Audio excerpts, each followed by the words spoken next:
AP assembly సమావేశాల తొలి రోజే హై టెన్షన్ నెలకొంది. అధికార పక్షం గవర్నర్ ప్రసంగం ద్వారా 5 ఏళ్ల వైసీపీ ప్రభుత్వాన్ని టార్గెట్ చేసింది. ఇటు సభకి నల్ల కండువాలతో వచ్చిన వైసీపీ నేతలు నిరసన తెలిపారు. తమ కార్యకర్తలపై దాడులను నిరసిస్తూ నినాదాలు చేశారు. గవర్నర్ ప్రసంగం మధ్యలోనూ సేవ్ డెమోక్రసీ అంటూ నినాదాలు చేశారు. గవర్నర్ ప్రసంగం మధ్యలోనే వాకౌట్ చేసింది వైసీపీ. ఇటు అసెంబ్లీ ప్రారంభానికి ముందు సభా ప్రాంగణంలో కాసేపు ఉద్రిక్తత నెలకొంది. ప్లకార్డులతో వచ్చిన వైసీపీ ఎమ్మెల్యేలు, ఎమ్మెల్సీలను పోలీసులు అడ్డుకున్నారు. వారి చేతిలోని పేపర్లు లాక్కునే ప్రయత్నం చేశారు. పోలీసుల తీరుపై తీవ్ర స్థాయిలో మండిపడ్డారు జగన్. జులుం ఎల్లకాలం సాగుదని గుర్తుపెట్టుకోవాలన్నారు. పోలీసుల టోపీలపై ఉన్న సింహాలు ప్రజాస్వామ్యాన్ని కాపాడాలన్నారు. కానీ ప్రజాస్వామ్యాన్ని కూని చేయడానికి కాదని ఆగ్రహాన్ని వ్యక్తం చేశారు జగన్. ఎవరు చెప్పారండి ఈ పేపర్లు చింపమని చెప్పి? ఎమ్మెల్యేల దగ్గర నుంచి ఎమ్మెల్సీల దగ్గర నుంచి ఇలా పేపర్లు గుంజుకొని లాక్కొని మీ ఇష్టం వచ్చినట్టుగా చింపే కార్యక్రమం చేసే అధికారం ఎవరిచ్చారు? మధుసూదన్ రావు, గుర్తుపెట్టుకో. ఎల్లకాలం ఇలా మాదిరిగా ఉండదు. ప్రజాస్వామ్యంలో ఉన్నాం మనం. నీ టోపీ మీద ఉన్న సింహాలకు అర్థం ఏమిటో తెలుసా? అధికారంలో ఉన్న వాళ్ళకు సెల్యూట్ కొట్టడం కాదు, ప్రజాస్వామ్యాన్ని కాపాడడం కోసం మీరున్నారు. గుర్తుపెట్టుకోండి.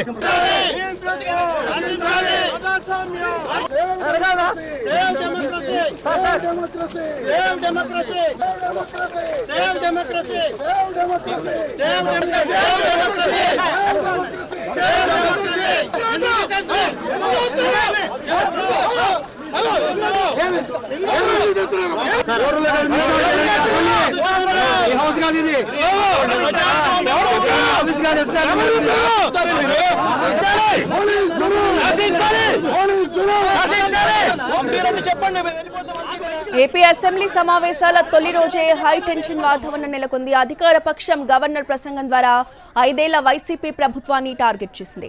ఇటు సభకి నల్ల కండువాలతో వచ్చిన వైసీపీ నేతలు నిరసనలు తెలిపారు. తమ కార్యకర్తలపై దాడులను నిరసిస్తూ నినాదాలు చేశారు. గవర్నర్ ప్రసంగం మధ్యలోనూ సేవ్ డెమోక్రసీ అంటూ నినాదాలు చేశారు. గవర్నర్ ప్రసంగం మధ్యలోనే వాకౌట్ చేసింది వైసీపీ. ఇటు అసెంబ్లీ ప్రారంభానికి ముందు సభా ప్రాంగణంలో కాసేపు ఉద్రిక్తతలు నెలకొన్నాయి. ప్లకార్డులతో వచ్చిన వైసీపీ ఎమ్మెల్యేలు, ఎమ్మెల్సీలను పోలీసులు అడ్డుకున్నారు. వారి చేతిలోని పేపర్లు లాక్కునే ప్రయత్నం చేశారు. పోలీసుల తీరుపై తీవ్ర స్థాయిలో మండిపడ్డారు జగన్. జులుం ఎల్లకాలం సాగదని గుర్తుపెట్టుకోవాలన్నారు. పోలీసుల టోపీలపై ఉన్న సింహాలు ప్రజాస్వామ్యాన్ని కాపాడాలన్నారు. కానీ ప్రజాస్వామ్యాన్ని కూని చేయడానికి కాదని ఆగ్రహాన్ని వ్యక్తం చేశారు జగన్.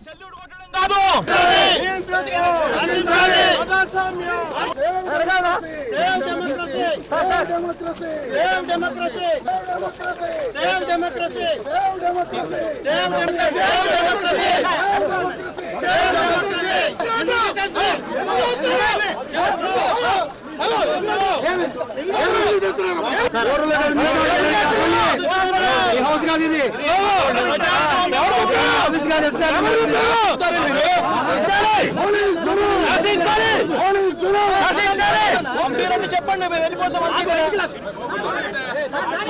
చెప్పండి, వెళ్ళిపోతాము.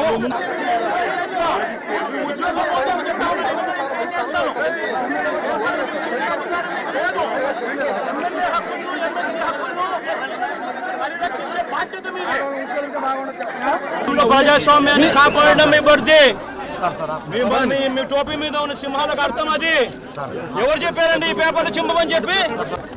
ఎమ్మెల్యేల దగ్గర నుంచి ఎమ్మెల్సీల దగ్గర నుంచి ఇలా పేపర్లు గుంజుకొని లాక్కొని మీ ఇష్టం వచ్చినట్టుగా చింపే కార్యక్రమం చేసే అధికారం ఎవరిచ్చారు? మధుసూదన్ రావు, గుర్తుపెట్టుకో. ఎల్లకాలం ఇలా మాదిరిగా ఉండదు. ప్రజాస్వామ్యంలో ఉన్నాం మనం. నీ టోపీ మీద ఉన్న సింహాలకు అర్థం ఏమిటో తెలుసా? అధికారంలో ఉన్న వాళ్ళకు సెల్యూట్ కొట్టడం కాదు, ప్రజాస్వామ్యాన్ని కాపాడడం కోసం మీరున్నారు. గుర్తుపెట్టుకోండి.